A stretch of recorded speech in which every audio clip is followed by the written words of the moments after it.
16강 두 번째 영상입니다. 우리 첫 번째 영상에서는 유교라고 하는 것이 무엇이고 그것이 한국에 전래되면서 국가의 통치 이념으로서 어떻게 적용되었는가를 쭉 봤습니다. 그래서 고려시대까지 쭉 봤고요. 다음 조선시대를 보는 게 이 두 번째 영상의 내용입니다. 유학이라고 하는 것도 사실은 시간이 지남에 따라 많이 발달하게 되고요. 그리고 조선시대가 되면 성리학이라고 하는 것을 국가의 기본적인 통치 이념으로 받아들이게 되죠. 이 성리학은 중국에서는 이미 고려와 교류하던 남송시대에 만들어졌고 그것이 원간섭기에 우리 고려에 전달이 됩니다. 그래서 신진사대부들의 핵심적인 사상, 학문으로 받아들여졌고 조선 건국의 바탕이 되었던 것이죠. 그러다 보니 조선이란 나라는 성리학이라고 하는 것을 당연히 도외시할 수 없다. 설명이 반드시 필요하다라는 얘기죠. 조선이란 나라는 이성계가 세웠지만 급진파 신진사대부들의 적극적인 지원이 있었고요.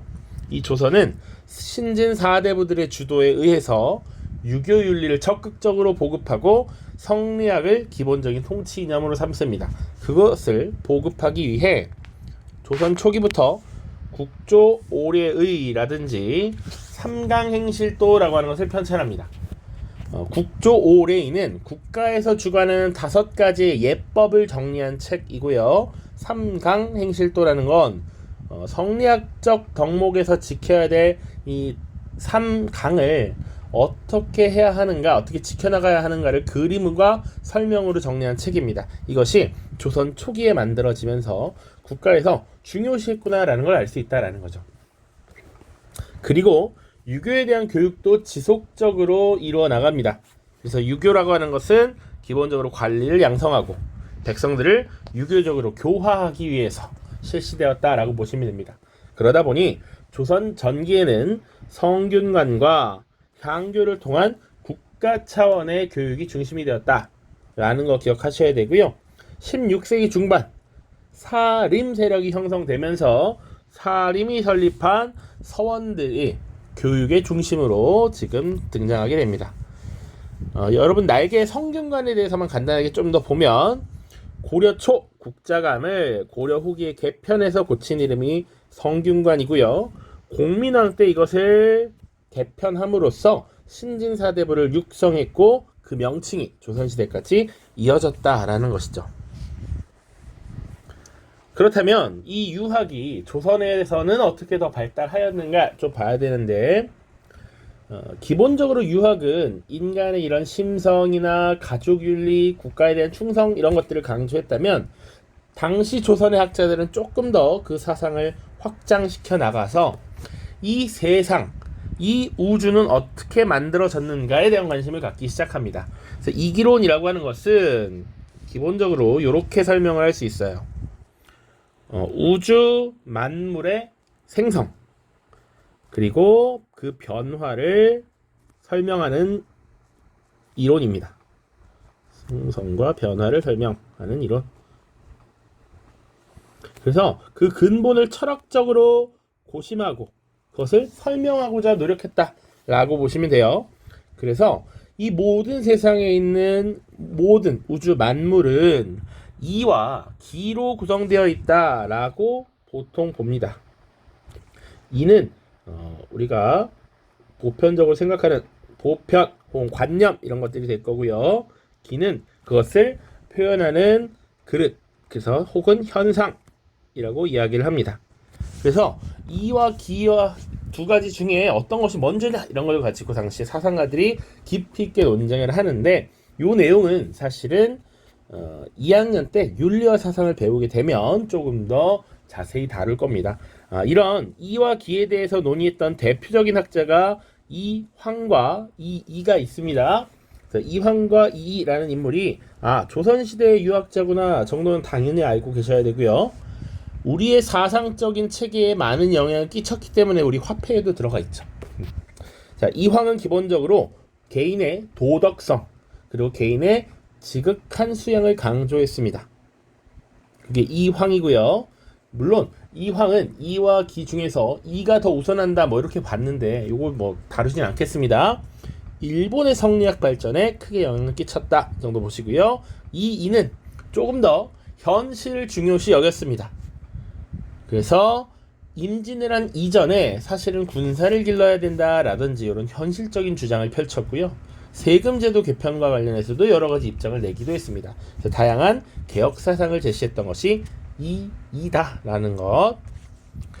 그러다가 이 성리학이라고 하는 학문이 양란을 거치면서 어떻게 바뀌었느냐.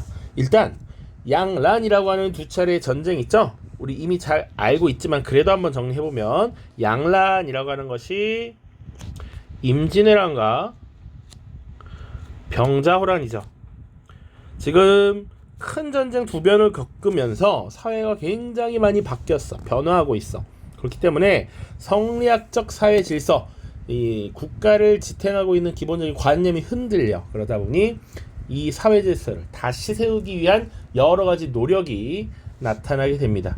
그래서 우리가 성리학적 질서, 가부장 중심의 사회라고 하는 이런 것들이 조선 후기에 더 강화되는 모습이 나타날 겁니다.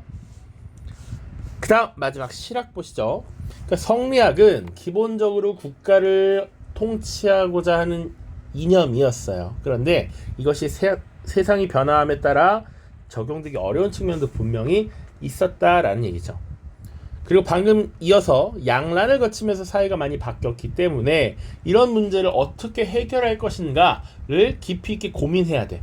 그러나 성리학은 사실은 우주 만물의 생성, 변화 이런 어떻게 보면 되게 고차원적인 철학적인 사고에 집중되어 있었다라는 한계가 있습니다. 그래서 당시 실생활에 도움이 되어야 한다라는 관점에서 실학이라고 하는 것이 등장하게 되죠.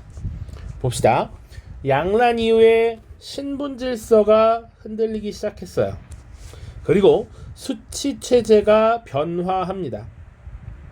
자, 신분 질서의 동요나 수치 체제의 변화는 사실은 뒤에 18강이나 19, 20강에 나오는 내용이긴 한데 우리가 배운 정도에서 조금 더 얘기를 해보자면 신분 질서라고 하는 건 기본적으로 양란을 거치면서 국가 재정이 악화되자 당시 정부 주도로 납속, 공명첩 같은 것을 통해 신분을 상승시켜주는 경우가 있었단 말이야.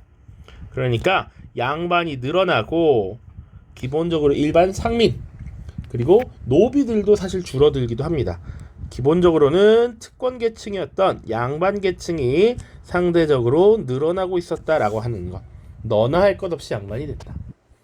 수치체제, 세금 제도도 변화합니다. 두 차례 전쟁을 거치면서 국토가 황폐화되고 인구는 감소했기 때문에 세금 제도를 변화시킬 수밖에 없었어. 그런 상황 속에서 여러 문제가 발생했다. 그런데 아까도 얘기했듯이 성리학이라고 하는 학문은 이러한 사회 문제를 해결한다라고 보기 어려웠습니다. 굉장히 형이상학적, 철학적 논쟁을 많이 벌였지만 현실적인 문제를 해결하는 데 크게 도움이 되지 못해. 그래서 사회 모순을 해결할 수 있는 현실적 해결 방안을 제시하는 실학이 대안으로서 등장하기 시작했다. 물론 이런 실학자들의 여러 가지 사회 개혁론이 제기가 되는데 정부 정책으로 반영되고 실현되지는 못했습니다. 그러나 성리학의 대안으로서 이러한 사상들이 등장했구나라고 하는 것에 큰 의의가 있다 정도로 보시면 돼요. 자, 사회개혁론 그래서 두 가지로 구분해 볼 수 있습니다. 조선사회의 근간이었던 농업을 중심으로 개혁해야 된다라고 하는 농업중심 개혁론, 그리고 상공업을 중심으로 개혁해야 된다라고 하는 새로운 주장, 이런 것들이 나타나기 시작해요. 각각 볼 텐데 우리 교과서 뒤에 주제 탐구와 같이 연결시켜서 볼 겁니다. 농업중심 개혁론부터 보시죠. 조선사회는 기본적으로 농업을 중시하는 사회야. 백성들의 다수가 농업에 종사해서 자신의 생계를 꾸리는 측면이 있죠. 그러니까 토지 제도를 개혁해서 농촌 사회를 안정시켜야 국가가 안정적으로 운영될 수 있다라고 본 겁니다. 그래서 토지 제도의 개혁을 주장했던 사람들이 대표적으로 3명 정도 있어요. 유형원, 이익, 정약용인데 각각의 주장을 좀 보셔야 됩니다. 유형원의 주장은 뭐라고 얘기하느냐? 일단 여기 키워드만 적어놓고 설명은 뒤에 하겠습니다. 균전론이라고 해요. 토지를 균등하게 나눠주자라는 얘기고, 이익이라고 하는 인물은 한전론이라고 하는 것을 주장합니다. 여기서 전은 밭 전자죠. 땅이야, 땅. 농사 지을 수 있는 땅을 의미합니다. 땅을 제한해야 된다라는 의미인 것 같아. 자, 그리고 정약용은 뭘 주장했느냐? 여전론이라고 하는 것을 주장합니다. 여기서 여는 마을이라고 생각하시면 될 것 같아요. 각각 균전론과 한전론, 여전론을 주장했다. 그러면 우리 한번 교과서 뒤쪽 내용을 보도록 하죠. 교과서 77쪽이고요. 설명을 좀 빠르게 하기 위해서 사실은 교사용 교과서를 가지고 왔습니다. 농업중심 개혁으로 보시면 조선 후기에는 토지 소유의 불균형이 굉장히 심해서 생계 유지가 힘겨운 농민들이 많았다.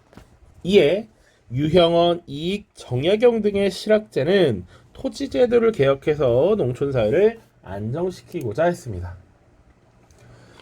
그래서 대표적으로 일단 두 명 얘기가 나옵니다. 이익과 정약용. 자, 유형원은 첫 번째 여기 위에 나와 있으니까 볼게요.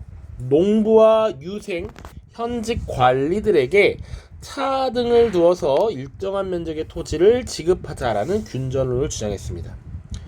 농부는 뭐 예를 들면 10, 유생은 관리니까 한 15, 현직 관리는 20 정도.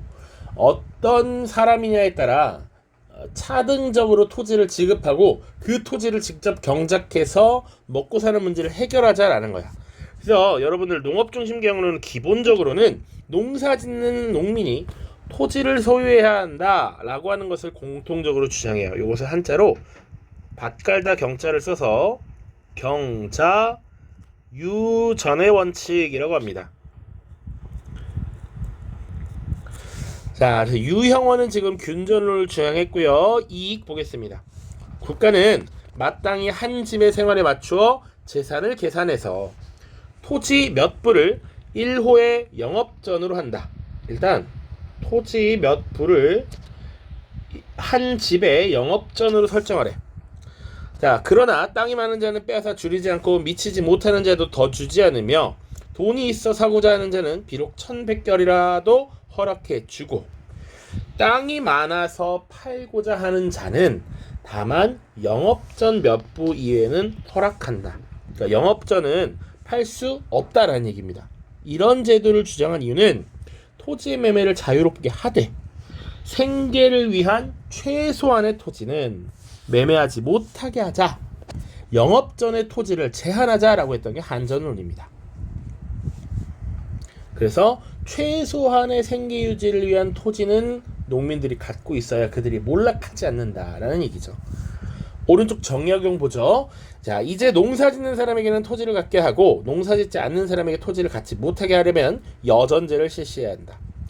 하나의 여, 1여에는 여장을 두고 무릇 1여의 토지는 여민들이 공동으로 경작하도록 하고 노동량에 따라 여민에게 분배한다. 열심히 일한 만큼 여장이 체크하고 일한 만큼 소득을 얻게 하자라는 얘기였죠. 토지를 공동으로 소유해서 경작하고 노동량에 따라 소득을 분배하자라는 것이 여전론이었습니다. 자, 그 다음 상공업 중심 개혁론 보시죠. 기본적으로 국가를 부강하게 하려면 물품을 적극적으로 생산하고 판매해야 된다라는 생각이야. 상공업의 진흥을 통해 현실을 개혁해야 한다. 이들은 주로 청과의 적극적인 교류를 통해서 선진 문물을 받아들이자고 주장했던 북학파가 다수입니다. 청나라에 가니까 외국과의 교류가 활성화되어 있고 각종 물건을 대량으로 생산하면서 국가가 더 부유해지더라라는 걸 봤거든. 자, 이런 걸 주장했던 인물이 대표적인 인물 박지원, 박재가, 홍대용이라고 하는 사람이 있습니다. 미리 조금만 더 얘기를 하면 박지원이라고 하는 사람은 뭘 주장했느냐? 박지원은 기본적으로 상업의 활성화에 대해서 강조했던 인물이야. 그러기 위해서는 물품을 대량으로 싣고 옮길 수 있는 수레, 선박을 적극적으로 활용해야 된다라고 얘기했고요. 화폐 유통의 중요성을 강조했습니다. 자, 그리고 박제가라는 인물은 기존의 성리학자들은 검소해야 한다, 근검 절약해야 된다라는 걸 강조했는데 역설적이게도 소비를 강조했습니다. 야, 돈이라는 건 써야 된다. 그래야 경제라는 게 활성화된다 라고 강조를 했다라는 얘기죠. 자, 그 외에 홍대용 같은 사람도 비슷합니다. 수레, 선박 이런 것들, 상공업의 진흥 이런 것들 강조했습니다. 오른쪽에 자료 볼게요. 박지원, 박제가, 홍대용 등의 실학자는 상공업의 진흥을 통해 현실을 개혁하고자 했고요. 이들은 청과 적극적으로 교류하면서 선진 문물을 받아들이자고 주장해 북학파라고 부릅니다. 박지원의 주장 보죠. 중국의 풍부한 재물이 한 곳에 집중되지 않고 고루고루 유통되는 것은 모두 수레를 사용한 덕분이다. 서북 사람들은 괌과 귤을 구분하지 못하며 바닷가 생선들은 생선 창제를 밭에 거름으로 쓰고 있지만 서울에서는 한 움큼에 한 푼을 하니 백성의 살림살이가 이렇게 가난한 것은 국내에 수레가 다니지 못하는 까닭이다. 그래서 수레와 선박, 화폐 유통의 필요성을 강조하고 있죠. 오른쪽에 박제가 잘 보십시오. 대체로 재물이라는 것은 비유하건대 우물과 같은 것이다. 퍼내면 차고 버려두면 말라버린다. 그러므로 비단 옷을 입지 않아서 나라에 비단 짜는 사람이 없게 되면 여공이 쇠퇴하고 쭈그러진 그릇을 싫어하지 않고 기교를 승상하지 않아서 나라의 수공업자가 일을 익히는 일이 없게 되면 기회가 망하게 되어 농사가 황폐해지며 그 법을 잃게 되므로 산업공상의 3인이 모두 곤궁하여 서로 구제할 수 없다. 물건을 적절하게 사야 그 물건을 만드는 사람도 계속 성장할 수 있고 망하지 않을 것이야. 그리고 그들이 돈을 벌어야 먹을 것도 또 사 먹기도 하죠. 경제의 기본 원리를 이때 이미 알고 있었다라는 얘기지.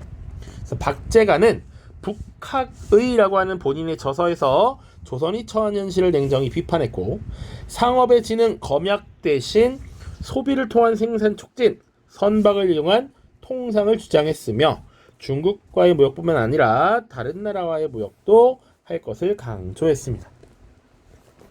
됐죠? 어렵지 않을 것이라고 생각합니다. 그래서 성리학이라고 하는 것이 과거 시험에 합격하기 위한 도구 그 이상의 것으로 작용하지 못했기 때문에 양란 이후 등장한 여러 가지 문제를 해결할 수 없었기 때문에 그에 대한 대안으로서 실학이 등장했다라고 보시면 됩니다. 자, 다음 시간에는 이제 농업생활, 수치체제 이런 것들을 살펴보겠습니다. 고생 많았습니다. 안녕.